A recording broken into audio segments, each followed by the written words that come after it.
वैश्विक परिवर्तन की एक ऐसी लहर आई जिसमें हर कोई उसी जानवर में बदलने लगा जिसे उसने आखिरी बार खाया था। किसी ने एक कटोरी बीफ खाए तो वह असीम युद्ध क्षमता वाले प्राचीन ब्लैक ड्रैगन काले ड्रैगन में बदल गया। किसी ने फ्राइड चिकन लेग खाया तो वह आग से पुनर्जन्म वाले अमर फिनिक्स पक्षी के रूप में रूपांतरित हो गया। जबकि अपने पिछले जन्म में मैंने यूं ही लापरवाही में हुआंग मैन चिकन राइस, एक प्रकार का चिकन चावल, खा लिया था, जिससे मुझमें बिना किसी युद्ध क्षमता के सिर्फ गाने, नाचने और रैप करने की कला ही जागृत हो पाई। खूंखार जानवरों से भरे और ताकतवरों द्वारा कमजोरों को खा जाने वाले इस प्रलयकारी संसार में मैं ज्यादा समय तक टिक नहीं पाया और बेहद दर्दनाक मौत का शिकार हुआ। अब मैं इस तबाही की पूर्व संध्या पर दोबारा जीवित पुनर्जन्म होकर वापस आ गया हूँ और मुझे इस सर्वनाश के पीछे की सारी सच्चाई पहले से ही पता है। मैं हर एक कदम फूंक फूंक कर रख रहा हूँ और बेहद सटीक योजना बना रहा हूँ। मैंने कसम खाई है कि मैं इस परिवर्तित दुनिया के सर्वोच्च सिंहासन पर बैठकर रहूंगा। सबसे पहले मैंने जिस लक्ष्य को चुना वह है उल्लू। इसके पास जन्मजात रूप से बेहतरीन नाइट विजन, रात में देखने की क्षमता और सुनने की तीव्र क्षमता होती है, जो दुनिया के अधिकांश जीवों से कहीं बेहतर है। अगर मुझे उल्लू की यह क्षमता मिल जाए तो मैं रात के खतरों से पूरी तरह बेफिक्र हो जाऊंगा और इस जानलेवा काली रात के साम्राज्य में एक ऐसा अजेय योद्धा बन जाऊंगा जिसे कोई हिला भी न सके। दूसरा सबसे जरूरी विकल्प है अमेरिकन इलेक्ट्रिक ईल। इसके शरीर से 800 वोल्ट से भी ज्यादा का हाई वोल्टेज करंट निकल सकता है। पिछले जन्म में मैंने देखा था कि कैसे इस ईल की शक्ति पाने वाले एक योद्धा ने पूरी दुनिया में तबाही मचा रखी थी और किसी में भी उससे टकराने की हिम्मत नहीं थी। मन पक्का करने के बाद मैंने तुरंत इंटरनेट पर बेहद मजबूत और असाधारण शारीरिक क्षमता वाले जीवों की तलाश शुरू कर दी। तभी एक छोटी सी दिखने वाली ओनन चींटी मॉस ने मेरा ध्यान खींचा। एक सामान्य चींटी अपने वजन से 400 गुना भारी वजन उठा सकती है और इस बुलेट एंट तो चींटी प्रजाति की सबसे खूंखार और शीर्ष शिकारी है, जिसका नाम दुनिया के टॉप 10 सबसे जहरीले जीवों की सूची में आता है। उल्लू मुझे रात में देखने और सुनने की बेहतरीन समझ देगा। अमेरिकन इलेक्ट्रिक ईल मुझे हाई वोल्टेज बिजली को नियंत्रित करने की शक्तिशाली क्षमता देगी और बुलेट एंट से मुझे चींटियों जैसी अकल्पनीय ताकत, मजबूत जबड़ा और जानलेवा डंक का जहर मिलेगा। अब मेरे पास युद्ध क्षमता, संवेदनशीलता और जहरीला वार सब कुछ था, लेकिन अभी भी मेरे पास सबसे मुख्य चीज यानी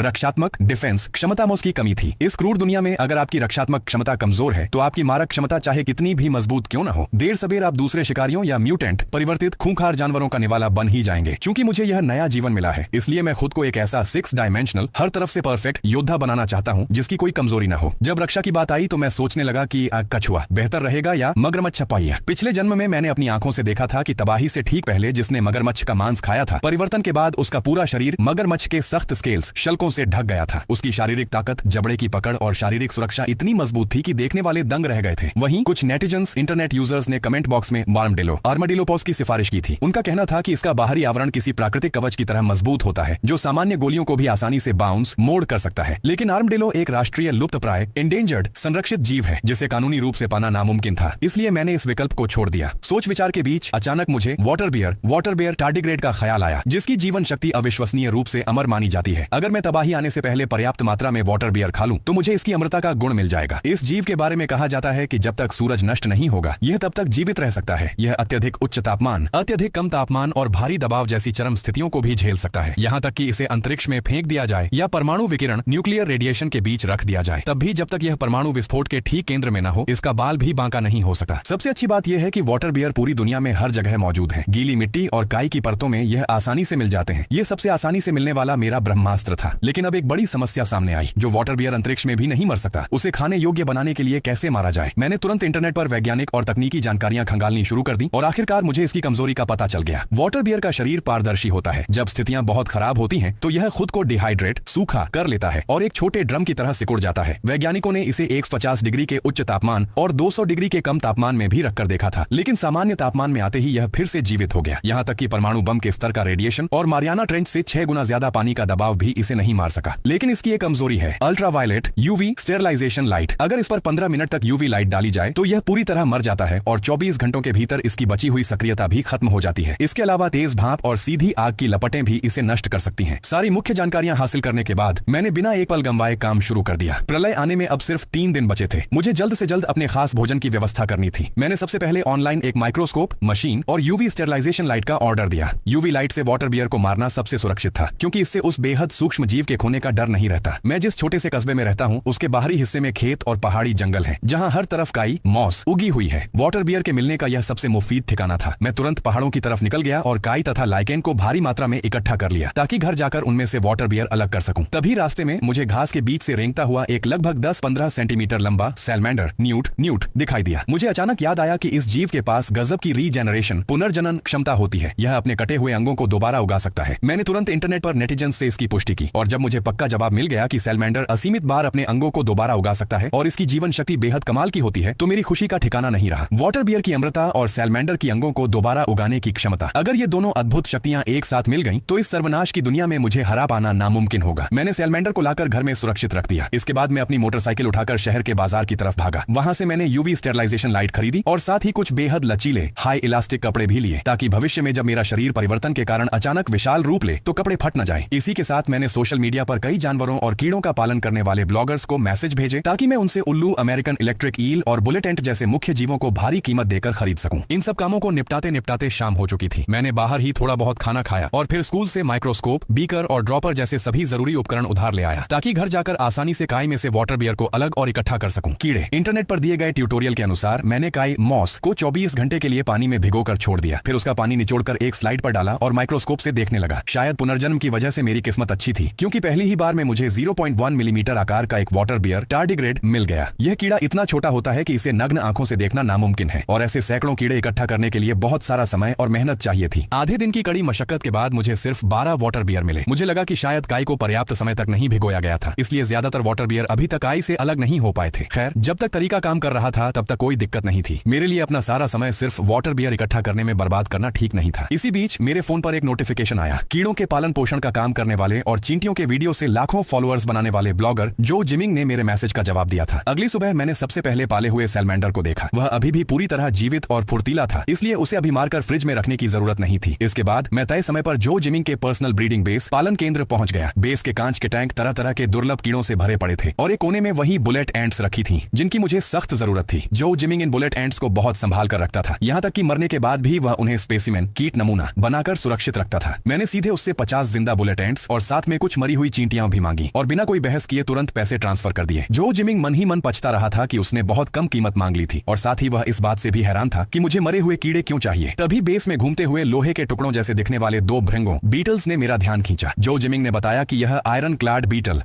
बीटल है, जिसे प्रकृति का सबसे कठोर आवरण कवच वाला कीड़ा कहा जाता है। यह अपने वजन से लगभग 40,000 गुना अधिक दबाव झेल सकता है। अगर इसे इंसानी आकार में बदल दिया जाए तो इसकी शारीरिक सुरक्षा प्रकृति में सबसे मजबूत कवच साबित होगी। यह सुनते ही मेरा दिल खुशी से झूम उठा। ये तो वही आयरन क्लैड बीस्ट, बख्तरबंद राक्षस का असली रूप था जिसने पिछले जन्म में तबाही के समय सबको तहस नहस कर दिया था। मैंने तुरंत आयरन क्लैड बीटल को अपनी जरूरी लिस्ट में शामिल कर लिया। जो जिमिंग ने भांप लिया कि मैं इसे हर हाल में खरीदना चाहता हूँ, इसलिए उसने तुरंत दाम बढ़ा दिए। ये दुर्लभ प्रजातियां बहुत महंगी होती हैं, जिनकी कीमत हजारों लाखों में होती है। थोड़ी सौदेबाजी के बाद मैंने आखिरकार 20,000 युआन में 2 आयरन क्लैड बीटल खरीद लिए। अब मेरी बची हुई जमा पूंजी सिर्फ 10,000 से कुछ ज्यादा रह गई थी और मुझे अभी अमेरिकन इलेक्ट्रिक ईल और उल्लू भी खरीदना था। मैंने लगे हाथ जो जिमिंग से अमेरिकन इलेक्ट्रिक ईल खरीदने के जरिए के बारे में पूछा। किस्मत से वह एक ऐसे शख्स को जानता था जिसे दुर्लभ जलीय जीव पालने का शौक था, जिसने कुछ समय पहले ही एक अमेरिकन इलेक्ट्रिक ईल खरीदी थी, लेकिन वह उसे ठीक से पाल नहीं पा रहा था। अब वह ईल बहुत कमजोर हो चुकी थी और ज्यादा दिन नहीं जीने वाली थी। जब उस विक्रेता को पता चला कि कोई इसे ऊंचे दामों पर खरीदने को तैयार है तो उसने सीधे 5,000 युआन मांगे, लेकिन जो जिमिंग ने अपना मुनाफा कमाने के लिए कीमत दोगुनी कर दी और मुझसे 10,000 युआन मांगे। समय तेजी से बीत रहा था, इसलिए मैंने उससे मोलभाव करने में वक्त बर्बाद नहीं किया और तुरंत डील पक्की कर दी। जो जिमिंग मन ही मन मेरा मजाक उड़ा रहा था कि मैं कितना बेवकूफ हूँ जिसके पास जरूरत से ज्यादा पैसा है, लेकिन वह यह नहीं जानता था कि प्रलय आने के बाद सारा पैसा सिर्फ रद्दी कागज का टुकड़ा बनकर रह जाएगा। हम जल्दी ही बेचने वाले के घर पहुंचे और टैंक में मौजूद असली ब्रीड की अमेरिकन इलेक्ट्रिक ईल को देखकर मैंने तुरंत पैसे ट्रांसफर कर दिए। विक्रेता ने भलाई के नाते मुझे सलाह दी कि मैं इसे जल्द से जल्द पानी में डालकर इसका ख्याल रखूं, लेकिन मैंने सीधे कह दिया कि मैंने सुना है इस ईल का मांस बहुत स्वादिष्ट होता है, इसलिए मैं इसे पकाकर खाने वाला हूँ। यह सुनकर वे दोनों सन्न रह गए और मन ही मन पछताने लगे कि उन्होंने इतनी कम कीमत क्यों लगाई। चूंकि मैं प्रांतीय राजधानी शहर में ही था, इसलिए मैंने रास्ते में पेट मार्केट, पालतू जानवरों के बाजार जाकर एक कृत्रिम रूप से पाला गया कैप्टिव ब्रेड उल्लू खरीद लिया। जंगली उल्लू एक राष्ट्रीय संरक्षित जीव है जिसका व्यापार प्रतिबंधित है, लेकिन कृत्रिम रूप से पाले गए उल्लू में भी रात में देखने और सुनने की वही बेहतरीन क्षमता होती है जो मेरी जरूरतों के लिए काफी थी। मैंने 3,000 युआन में सबसे अच्छी नस्ल का उल्लू खरीद लिया। इस तरह मेरे परिवर्तन रूपांतरण के लिए जरूरी सभी मुख्य जीव इकट्ठा हो चुके थे। जब मैं घर लौटा तो खरीदी हुई अमेरिकन इलेक्ट्रिक ईल पूरी तरह मर चुकी थी। मुझे कोई पछतावा नहीं हुआ। मैंने तुरंत उसे साफ किया और फ्रिज में फ्रीज कर दिया ताकि तबाही की पूर्व संध्या पर उसे पकाकर खा सकूं। इस पल मैं परिवर्तन के सबसे गहरे नियमों को पूरी तरह समझ चुका था। दुनिया को लगता था कि तबाही के दिन शरीर के अंदर जो बिना पचा हुआ मांस रह जाता है वह सर्वनाश की ऊर्जा से प्रभावित होकर इंसान को उस जानवर की शक्तियां दे देता है, लेकिन यह सिर्फ एक सतही भ्रम था। असली सच्चाई को आज तक कोई गहराई से नहीं समझ पाया था। इसके बाद मैंने कुछ समय के लिए वाटर बियर इकट्ठा करने का काम रोक दिया। यह सुनिश्चित करने के लिए कि तबाही के दिन मेरे पेट में किसी अन्य मांस का कोई अंश न रहे, मैंने लगातार 2 दिनों तक केवल शाकाहारी भोजन खाकर अपना पेट साफ किया। इस समय मेरे पास केवल 6,000 युआन बचे थे, जिन्हें मैंने कस्बे की एक लोहार की दुकान से हथियार खरीदने में खर्च कर दिया। साधारण चाकू और तलवारें सर्वनाश के बाद होने वाली भीषण लड़ाइयों को नहीं झेल सकती थी। मेरी आने वाली अकल्पनीय ताकत और बिजली की शक्तियों के लिए एक भारी कुल्हाड़ी या हथौड़ा ही शुरुआती दौर का सबसे बेहतरीन विकल्प था। मैंने कस्बे की सभी कृषि उपकरणों की दुकानें छान मारी और आखिरकार मुझे 8 किलोग्राम वजनी दीवार तोड़ने वाला एक बड़ा हथौड़ा मिला, जो शुरुआती दौर के म्यूटेंट जानवरों और अराजकता से निपटने के लिए काफी था। इसके बाद मैंने मगरमच्छ का मांस, हाई कैलोरी चॉकलेट और एक मैकेनिकल चाबी वाली जेब घड़ी खरीदी। सर्वनाश के बाद बिजली पूरी तरह गुल हो जाने वाली थी, जिससे दिन और रात का फर्क करना मुश्किल हो जाता। ऐसे में केवल एक मैकेनिकल घड़ी ही सटीक समय बता सकती थी। घर वापस आकर मैंने पहले से मारे गए वाटर बियर को एयर टाइट पैक करके सुरक्षित रख लिया। सामान्य चींटियों को भूनकर और पीसकर मैंने एंट चॉकलेट बीन्स बना ली, ताकि उन्हें खाना आसान हो जाए। इसके अलावा मैंने 5 बिल्ली, 2.5 किलो मगरमच्छ के मांस के कोफ्ते बनाए और उन्हें अपने पुराने स्कूल के क्लास टीचर को तोहफे में दे दिया, जिन्होंने पिछले जन्म में मेरी बहुत मदद की थी। मैंने खरीदे गए सभी सामानों की एक आखिरी बार गिनती की। कृत्रिम उल्लू, मरी हुई अमेरिकन ईल, 50 जिंदा बुलेट एंट्स और कुछ मृत चींटियां, 2 आयरन क्लाड बीटल, जीवित सैलमेंडर, एयर टाइट पैक किए गए वाटर बियर और साफ किया हुआ मगरमच्छ का मांस, सब कुछ अपनी जगह पर था। फ्रिज और स्टोर रूम में सजे हुए इन अजेय हथियारों और विकल्पों को देखकर मेरा दिल चट्टान की तरह अडिग हो गया। पिछले जन्म में मैं एक साधारण और लाचार इंसान था, जिसे कोई भी कुचल सकता था, लेकिन इस जन्म में मेरे पास दुनिया के 10 सबसे शक्तिशाली जीवों की क्षमताएं हैं और मेरा इस सर्वनाश की दुनिया में राज्य करना तय है। मैंने अपने खोजे हुए नियमों के अनुसार एक एक करके चीजों को खाना शुरू किया। सबसे पहले मैंने विशेष रूप से तैयार की गई बुलेट एंड चॉकलेट बीन्स निकली। जैसे ही वह गर्म मिश्रण मेरे पेट में गया, एक तेज तपिश मेरी रगों और पूरे शरीर में फैल गई। हजारों किलो वजन उठाने की अकल्पनीय ताकत और जानलेवा जहरीले डंक की मूल शक्ति चुपचाप मेरे शरीर में समाने लगी। इसके तुरंत बाद मैंने साफ किए हुए आयरन क्लाड बीटल के शरीर को निगल लिया। उसका बाहरी कवच बहुत सख्त और सूखा था, उसे चबाना और निगलना बेहद मुश्किल था। मैंने उल्टी आने जैसी अजीब सी बेचैनी को जबरदस्ती रोका और दांत भींचकर उस पूरे हिस्से को पेट के अंदर उतार लिया। उसी पल मेरे पूरे शरीर की त्वचा और मांसपेशियां अचानक कस गईं और मेरे शरीर के ऊपर एक अदृश्य भारी कवच सा छा गया। अत्यधिक भारी दबाव का मुकाबला करने वाली भौतिक सुरक्षा, फिजिकल डिफेंस की मूल शक्ति ने धीरे धीरे मेरे शरीर में अपनी जड़ें जमा ली। इसके बाद मैंने मगरमच्छ के सख्त मांस के कोफ्ते खाए, जिससे एक क्रूर और बेलगाम जंगली जानवर की ताकत मेरे पूरे शरीर में दौड़ गई। मेरा सुरक्षा कवच पत्थर की तरह कड़ा और मजबूत हो गया। जबड़े की अकल्पनीय पकड़ और आमने सामने की लड़ाई में दुश्मनों को चीरने की जंगली प्रवृत्ति मेरे भीतर पूरी तरह समा गई। आखिर में मैंने एक एक करके उल्लू का मांस और अमेरिकन इलेक्ट्रिक ईल का मांस भी खा लिया। इस तरह मैंने पहले से सोची हुई सभी शीर्ष स्तर की परिवर्तन शक्तियों, म्यूटेंट सोर्सेज को अपने पेट में सुरक्षित कर लिया। इस पूरी प्रक्रिया के दौरान मैं बेहद सतर्क रहा और मैंने दूसरे किसी भी तरह के मांस का एक कतरा भी मुंह में नहीं जाने दिया, ताकि मेरा पेट पूरी तरह साफ और शुद्ध रहे। खाना खत्म करने के बाद मैंने अच्छी तरह कुल्ला किया और फिर कुछ भी नहीं खाया। अब मैं चुपचाप पूरी दुनिया में आने वाली जीवों के परिवर्तन की इस महातबाही का इंतजार करने लगा। शाम के समय अचानक आसमान में गहरा अंधेरा छा गया। पूरा ब्रह्मांड एक अजीब और रहस्यमयी गहरे बैंगनी रंग के बादलों से घिर गया। हवा इतनी भारी और स्थिर हो गई कि घबराहट के मारे सीना फटने लगा, लेकिन सड़कों पर अभी भी लोगों की चहल पहल थी। राहगीर हंसते खेलते घूम रहे थे। नाइट मार्केट, रात के बाजारों में रौनक थी और अनगिनत लोग इस बात से पूरी तरह बेखबर थे कि कयामत आने वाली है। वे अभी भी कबाब खा रहे थे, बारबेक्यू का मजा ले रहे थे और मीठी चीजें छक रहे थे। वे इस बात से बिल्कुल अनजान थे कि इस वक्त वे जो कुछ भी खा रहे हैं, वही इस सर्वनाश की दुनिया में उनकी पूरी जिंदगी की ताकत और औकात की सीमा तय कर देगा। आधी रात के ठीक 12 बजे धड़ाम, एक अजीब, बिना किसी गूंज वाली अदृश्य और भयानक आवाज पूरे ब्रह्मांड में गूंज उठी। कोई कान फाड़ने वाली आवाज नहीं थी, लेकिन वह आवाज हर इंसान की रूह के अंदर तक झकझोर कर फट गई। सर्वनाश की विनाशकारी ऊर्जा आसमान से बरसने लगी और पूरी दुनिया का रूपांतरण, बदलाव आधिकारिक रूप से शुरू हो गया। एक अदृश्य कंपन ने धरती और आसमान को चीर दिया। वह गहरा बैंगनी आसमान अचानक भारी दबाव के साथ नीचे की ओर झुक आया। सड़क किनारे की स्ट्रीट लाइटें पागलों की तरह टिमटिमाने लगीं और तड़तड़ाने की आवाज के साथ एक एक करके उनके सारे बल्ब फूट गए। पलक झपकते ही वह शोर शराबे से भरा चमकता हुआ नाइट मार्केट असीमित और खौफनाक अंधेरे में डूब गया। अब गलियों में सिर्फ वही रहस्यमयी बैंगनी धुंध फैली हुई थी। सर्वनाश की बर्फीली हवा हर एक कोने को अपनी चपेट में ले रही थी। यह सन्नाटा मुश्किल से आधा सेकंड ही रहा होगा कि तभी कुछ ही दूरी पर बड़े चाव से भुने हुए मटन, भेड़ का मांस के कबाब खा रहा एक तगड़ा आदमी अचानक बुरी तरह कांपने लगा। उसकी त्वचा और हड्डियां पागलों की तरह बढ़ने और अपनी जगह से खिसकने लगीं। उसके पेट को चीरकर घने काले भूरे रंग के बाल बाहर निकल आए और देखते ही देखते वह एक खूंखार काले भूरे भेड़िए, म्यूटेंट बीस्ट में बदल गया। उसकी आंखें खून की तरह लाल हो गईं। उसके भीतर की इंसानियत पूरी तरह खत्म हो चुकी थी और एक हिंसक जंगली जानवर की क्रूरता साफ दिखाई दे रही थी। उसके ठीक बगल में खड़ी लड़की का बदलाव बिल्कुल अलग था। वह बिना किसी आवाज के हुआ, लेकिन बेहद अजीब था। उसका शरीर आंखों के सामने ही नरम पड़ने लगा और उसके चारों ओर पानी की हल्की नीली चमक तैरने लगी। पल भर में वह पूरी तरह से एक पारदर्शी और खूबसूरत जल तत्व वाले जीव, वाटर स्पिरिट में बदल गई। पूरी गली में डर की लहर किसी सैलाब की तरह फैल गई। तरह तरह के जानवरों में बदलने का यह खौफनाक मंजर आंखों के सामने एक एक करके शुरू हो चुका था। हर किसी का अंजाम प्रलय से ठीक पहले खाए गए उसके आखिरी भोजन से पहले ही तय हो चुका था। सड़क किनारे बनी बीफ सूप, गोमांस के सूप की दुकान के बाहर एक अधेड़ उम्र का आदमी जो अभी अभी अपनी कटोरी रखकर उठा था, अचानक उसकी पीठ ऊपर की ओर कुबड़ की तरह निकल आई। उसका शरीर तेजी से सख्त होकर फूलने लगा और उसकी मांसपेशियां और हड्डियां पागलों की तरह बढ़ने लगीं। उसने अपनी पूरी इंसानियत खो दी थी। उसकी ताकत बेकाबू हो चुकी थी। उसने अपना सिर नीचे किया और इतनी जोर से टक्कर मारी कि उसकी अकल्पनीय ताकत से एक पूरी बस हवा में उड़ती हुई पलट गई और सड़क किनारे की दुकानों में जा घुसी। ईंट पिट्टे बिखर गए, लोहे के एंगल्स मुड़ गए और पल भर में चारों तरफ धूल का गुब्बार अंधकार छा गया। दूसरी तरफ फ्राइड फ्रॉग, तले हुए मेंढक की दुकान के पीछे वाली गली में एक आदमी लगातार जमीन पर घुटनों के बल बैठा तड़प रहा था। उसकी त्वचा तेजी से गीली, फिसलन भरी और चितकबरी होने लगी। उसका पूरा चेहरा एक बदसूरत टॉड, मेंढक प्रजाति का जीव जैसा हो गया। उसने अपनी कई मीटर लंबी जीभ अचानक बाहर निकाली और पलक झपकते ही भाग रहे राहगीरों को उसमें लपेट लिया और एक ही झटके में उन्हें खींचकर अपने पेट के अंदर निगल गया। उसकी पीठ पर बने अनगिनत घने छाले भयानक तरीके से फूट पड़े और बदबूदार तेजाब जैसा एसिड जमीन पर बिखर गया। जमीन से सर्र सर्र की आवाज के साथ धुआं निकलने लगा और वह तेजी से पिघलकर गलने लगी। इस पल जंगल का सबसे पुराना और सबसे क्रूर नियम, जिसकी लाठी उसकी भैंस ताकतवर ही जिएगा, पूरी तरह से लागू हो चुका था। मैं अपने घर की दूसरी मंजिल की खिड़की पर खड़ा नीचे मचे इस हाहाकार को ठंडी आंखों से देख रहा था। तभी ठीक बगल वाली इमारत से गुस्से से भरी एक भयानक दहाड़ सुनाई दी। 1-2 मीटर से भी ज्यादा लंबा काला भेड़िया राक्षस सीढ़ियों को तोड़कर बाहर निकला और उसने अपने एक ही पंजे से लोहे की सुरक्षा ग्रिल को चकनाचूर कर दिया। जमीन पर उतरने के बाद उस भेड़िए की नजर भागते हुए लोगों पर पड़ी और उसने तुरंत एक अकेली रह गई लड़की को अपना निशाना बना लिया। वह सीधे उसकी तरफ लपका। वह लड़की डर के मारे इतनी कांप रही थी कि उसके पैर जाम हो गए और वह भाग भी नहीं पा रही थी। ऐसा लग रहा था कि वह अगले ही पल उस भेड़िए का निवाला बन जाएगी। आसपास के लोग सिर्फ अपनी जान बचाकर भागने में लगे थे। किसी में भी आगे बढ़कर उसे रोकने की हिम्मत नहीं थी। मेरी आंखों में एक ठंडक तैर गई। हालांकि मैं शुरुआत में ही सबके सामने अपनी ताकत का दिखावा नहीं करना चाहता था और किसी को मरते हुए छोड़ देना इस सर्वनाश के नियमों के हिसाब से बिल्कुल ठीक था, लेकिन इस तरह किसी कमजोर पर बिना वजह जुल्म होते देखना मुझे बर्दाश्त नहीं था। वैसे भी इस बहाने मुझे अपनी इन ढेर सारी शक्तियों, गॉड टियर टैलेंट्स की असली ताकत को परखने का अच्छा मौका मिल गया था। ये सोचते ही मैं मुड़ा और सीढ़ियों से नीचे उतरा। मैंने 8 किलोग्राम वजनी दीवार तोड़ने वाला भारी हथौड़ा अपने हाथ में थाम लिया। मेरा शरीर हरकत में आया। मैंने अपनी नाइट विजन, रात में देखने की क्षमता को पूरी तरह चालू कर दिया। अब यह काली रात मेरे लिए बिल्कुल दिन के उजाले जैसी साफ थी। मेरे कानों में हवा की सरसराहट और उस राक्षस के दिल की धड़कन भी बिल्कुल साफ सुनाई दे रही थी। जैसे ही मैंने कदम आगे बढ़ाए, मेरा शरीर एक झटके में बिल्डिंग से बाहर आ गया। मेरी रफ्तार आम परिवर्तित लोगों, म्यूटेंटर्स से कहीं ज्यादा थी। इस समय वह काला भेड़िया राक्षस उस लड़की पर झपट ही रहा था कि उसे अपने पीछे किसी की आहट महसूस हुई। उसने तेजी से अपना सिर घुमाया और अपनी खून जैसी लाल आंखों से मुझे घूरते हुए एक गहरी और डरावनी दहाड़ मारी। मैंने एक हाथ से उस भारी हथौड़े को पकड़ रखा था और मेरे पूरे शरीर के चारों ओर बिजली की छोटी छोटी चिंगारियां, करंट तैर रही थीं। लोहे के कवच जैसी सुरक्षा अदृश्य रूप से मेरे पूरे शरीर को ढक चुकी थी। मैंने ऊपर से नीचे की ओर उसे ठंडी नजरों से देखा और कहा, चुपचाप यहाँ से दफा हो जाओ। वह काला भेड़िया राक्षस मेरे शरीर से निकलने वाले उस अनजाने और भारी दबाव से एक पल के लिए सहम गया, लेकिन अगले ही पल उसकी दरिंदगी फिर जाग उठी। उसने अपने चारों पंजों से जमीन को धक्का दिया और एक बदबूदार हवा के झोंके के साथ सीधे मुझ पर झपट पड़ा। मैं अपनी जगह से टस से मस नहीं हुआ। मैंने अपने शरीर के भीतर मौजूद बुलेट एंड की अकल्पनीय ताकत को पूरी तरह चालू कर दिया। मेरी बाहों की मांसपेशियां अचानक थोड़ी और फूल गईं। मैंने हथौड़े को घुमाया और पूरी ताकत से एक जोरदार वार किया। क्लिक! एक किले का दरवाजा टूटने जैसी भयानक आवाज आई। वह काला भेड़िया राक्षस मेरे हथौड़े के एक ही वार से कई मीटर दूर जाकर गिरा और सीधे एक दीवार से टकराया। उसकी हड्डियां चूर चूर हो चुकी थीं और वह दर्द के मारे लगातार कराह रहा था। उसने बेहद हैरानी से अपना सिर उठाकर मुझे देखा। हालांकि मेरा शरीर देखने में बिल्कुल सामान्य इंसानी आकार का था, लेकिन मेरी ताकत, सुरक्षा और रुतबा उससे कई गुना ज्यादा और बेहतर था। आसपास के जो राहगीर पहले जान बचाकर भाग रहे थे, वे सब भी अपनी जगह पर जैसे जम गए और पूरी तरह हैरान होकर मेरी तरफ देखने लगे। हथौड़े के एक ही वार से उस काले भेड़िए को अधमरा करने के बाद वह भेड़िया किसी तरह रेंगते हुए खड़े होने की कोशिश करने लगा। उसके पूरे शरीर के बाल धूल से सन चुके थे और टूटी हुई हड्डियों से असहनीय दर्द उठ रहा था। उसकी आंखों में छाई उस जंगली क्रूरता की जगह अब एक गहरा खौफ आ चुका था। इसके बाद उसने अपनी पूंछ दबाई, आधी रात में रोने जैसी एक आवाज निकाली और अपने टूटे हुए शरीर को घसीटते हुए, लंगड़ाते हुए उस अंधेरी गली की तरफ भाग गया। जिस लड़की की जान बची थी, उसके पैर अभी भी कांप रहे थे। वह डर से उबरने की कोशिश करते हुए मेरे सामने आई और कांपती हुई आवाज में बार बार मेरा शुक्रिया अदा करने लगी। मैंने बस एक ठंडी नजर उस पर डाली और बिना किसी भावना के रूखे स्वर में कहा, शुक्रिया की कोई जरूरत नहीं है। इस सर्वनाश की दुनिया में तुम सिर्फ खुद के भरोसे रह सकती हो। अपना ख्याल खुद रखो। इतना कहकर मैंने उस पर और ध्यान नहीं दिया और वापस अपने घर की तरफ मुड़ने लगा। लेकिन मैं अभी कुछ ही कदम आगे बढ़ा था कि तभी पैरों की एक बहुत तेज और घनी आहट, तेज और घनी सरसराहट की आवाज अचानक सड़क के दोनों किनारों पर बनी ग्रीन बेल्ट, पेड़ पौधों की कतार और दीवारों के पीछे के अंधेरे से आने लगी। मेरे उल्टी जैसी तीक्ष्ण सुनने की क्षमता, उल्लू के सुपर हियरिंग टैलेंट ने तुरंत इस खतरे को भांप लिया। मेरी भौहें थोड़ी सिकुड़ गईं। अगले ही पल नाखूनों के आकार की अनगिनत काली चींटियां बड़ी संख्या में हर तरफ से रेंगती हुई बाहर निकली और सड़क के बीचों बीच पागलों की तरह बढ़ने लगी। वे जिस जगह से भी गुजर रही थीं, वहां जमीन पर मौजूद जंगली घास तक को पूरी तरह चट कर जा रही थी। यह म्यूटेंट परिवर्तित चींटियों का झुंड था। सर्वनाश की ऊर्जा ने सिर्फ इंसानों और राहगीरों को ही नहीं बदला था, बल्कि जानवरों को भी म्यूटेंट बना दिया था। पल भर में ही आसपास के लोग चींटियों के इस सैलाब से घिर गए और एक के बाद एक दर्दनाक चीखें गूंजने लगी। वह लड़की डर के मारे बिल्कुल सफेद पड़ गई। वह कसकर मेरी पीठ के पीछे छिप गई और कांपती आवाज में बोली, इतनी सारी चींटियां, अब क्या करें? क्या हम सब यहीं मारे जाएंगे? मेरी नजरें ठंडी और तीखी हो गईं। मेरे पूरे शरीर के चारों ओर अचानक नीली बिजली की छोटी छोटी चिंगारियां तैरने लगीं। अच्छा ही हुआ इन म्यूटेंट चींटियों के झुंड पर ही आज अमेरिकन इलेक्ट्रिक ईल की हाई वोल्टेज बिजली की शक्ति का दम देख लिया जाए कि इसमें कितना दम है। मैं अपनी जगह पर बिना हिले डुले खड़ा रहा। मैंने मन ही मन अपनी शक्ति को याद किया और मेरे शरीर के भीतर मौजूद 800 वोल्ट का हाई वोल्टेज करंट एक ही झटके में ब्लास्ट हो गया। वह करंट मेरे दोनों पैरों से होता हुआ सीधे जमीन के अंदर दौड़ गया। सर्र सर्र की आवाज के साथ साथ करंट फैलने लगा। मुझे केंद्र बनाकर वह नीली बिजली चारों तरफ तेजी से फैल गई। जैसे ही आगे बढ़ती हुई म्यूटेंट चींटियां उस करंट के संपर्क में आईं, वे जलकर कोयला हो गईं और कतार की कतार ढेर होने लगी। हवा में किसी चीज के जलने की तेज बदबू फैल गई, लेकिन चींटियों की तादाद बहुत ज्यादा थी। आगे वाली जैसे ही जलकर मरती, पीछे वाली उनके ऊपर से होते हुए आगे बढ़ जाती। उनके पीछे हटने का नामो निशान नहीं था। सिर्फ एक निश्चित दायरे में बिजली का हमला करने की रफ्तार काफी धीमी थी। मैंने तुरंत अपनी रणनीति बदली। मैंने बुलेट एंट के जहरीले टैलेंट जहर की शक्ति को तुरंत एक्टिवेट कर दिया। मेरी उंगलियों के पोरों पर हल्के बैंगनी रंग के जहर की चमक दिखाई देने लगी। इस जहर और शरीर के चारों ओर तैरते करंट के तालमेल का यह असर हुआ कि जो भी चींटी मेरे 3 मीटर के दायरे में आती, वह या तो हाई वोल्टेज करंट से भस्म हो जाती या फिर उस खतरनाक जहर से तड़पकर तुरंत दम तोड़ देती। इसी के साथ मैंने आयरन क्लैड बीटल और मगरमच्छ की दोहरी सुरक्षा डिफेंस कवच को पूरी ताकत से चालू कर दिया। अब अगर कोई इक्का दुक्का चींटी रेंगती हुई मेरे शरीर पर चढ़ भी जाती तो वह मेरे शरीर को काट नहीं सकती थी। लोहे के कवच जैसी मजबूत इस काया पर वे एक खरोंच तक नहीं मार सकती थी। ऊपर से वाटर बियर, टार्डिग्रेड की कभी न मरने वाली अमर बॉडी और सैलमेंडर की तुरंत ठीक होने वाली रीजेनरेशन क्षमता के कारण मैं पूरी तरह से बेफिक्र था। अगर मुझे गलती से कोई चोट लग भी जाती तो वह पलक झपकते ही खुद ब खुद ठीक हो जाती। महज कुछ ही मिनटों के भीतर मेरे पैरों के पास चींटियों की लाशों का एक बहुत ऊंचा और मोटा ढेर लग गया, जिसने बाकी चींटियों के लिए एक दीवार का काम किया। मेरे पीछे छिपी वह लड़की यह देख रही थी कि कैसे मैंने इतनी आसानी से चींटियों के उस खौफनाक सैलाब को रोक दिया था। उसकी आंखों में मेरे लिए गहरी हैरानी और सम्मान की भावना साफ दिख रही थी। सामने खड़े इस चींटियों के खतरे से निपटने के बाद मैं अभी उस लड़की से खुद चले जाने के लिए कहने ही वाला था कि तभी दूर से एक कान फाड़ देने वाली जंगली दहाड़ सुनाई दी। एक लगभग 3 मीटर लंबा विशाल म्यूटेंट कुत्ता, जंगली कुत्ता जिसके बड़े बड़े दांत बाहर निकले हुए थे, सब कुछ तहस नहस करता हुआ पागलों की तरह इसी तरफ दौड़ा आ रहा था। उसके पीछे लाठी डंडे और धारदार हथियार लिए करीब दर्जन भर इंसान दौड़ रहे थे। उन सभी की आंखों में क्रूरता भरी थी। साफ था कि ये तबाही के बाद एक साथ गैंग बनाकर रहने वाले म्यूटेंटर्स परिवर्तित इंसान थे, जो इस बड़े जंगली कुत्ते का शिकार करके उसके रिसोर्स, संसाधन और मांस हथियाना चाहते थे। लेकिन अगले ही पल पागलों की तरह बाजी पलट गई। उस विशाल जंगली कुत्ते ने अचानक पीछे मुड़कर देखा और एक ही पंजे से सबसे आगे दौड़ रहे आदमी को जमीन पर पटक दिया। उसने पलक झपकते ही उसका गला अपने दांतों से चबा डाला, जिससे चारों तरफ खून का फव्वारा छूट गया। यह देखकर बाकी लोगों के होश उड़ गए और उनमें आगे बढ़ने की हिम्मत नहीं रही। वे सब अपनी जान बचाकर अलग अलग दिशाओं में भागने लगे। उस आदमी को मारने के बाद उस विशाल जंगली कुत्ते की नजर सड़क पर पड़ी और उसने तुरंत मुझे अपना निशाना बना लिया। शायद उसे मेरे शरीर से निकलने वाली किसी खास और ताकतवर ऊर्जा का एहसास हो गया था। उसने मुझे अपना नया शिकार मान लिया और एक भयानक दहाड़ मारकर मेरी तरफ पूरी रफ्तार से लपका। उसकी रफ्तार हैरान करने वाली थी। मेरी आंखें झुक गईं। मैं खुद आगे बढ़कर किसी झमेले में नहीं पड़ना चाहता था, लेकिन मुसीबतें खुद मेरा रास्ता रोक रही थीं। अब जब यह खुद चलकर मौत के मुंह में आ ही गया है तो क्यों न इस ऊंचे स्तर हाई ग्रेड के म्यूटेंट कुत्ते पर अपनी सारी शक्तियों के तालमेल की असली ताकत को आजमा लिया जाए। यह सोचते ही मैंने एक हाथ से उस 8 किलोग्राम वजनी दीवार तोड़ने वाले भारी हथौड़े को कसकर पकड़ लिया। बुलेट एंट की अकल्पनीय और असीमित ताकत मेरे भीतर पूरी तरह जाग उठी। मेरी बाहें थोड़ी ऊपर उठी और मेरे पूरे शरीर पर बिजली के झटके तेजी से लिपटने लगे। मैं अपनी जगह पर अडिग खड़ा रहकर चुपचाप उसके करीब आने का इंतजार करने लगा। आसपास बचे हुए राहगीरों ने अपनी सांसें रोक लीं और दूर से इस खौफनाक मंजर को देखने लगे। वह विशाल जंगली कुत्ता पल भर में बिल्कुल करीब आ चुका था। उसने अपना डरावना और बड़ा सा मुंह खोला और एक तेज बदबूदार हवा के झोंके के साथ सीधे मेरी गर्दन की तरफ झपटा।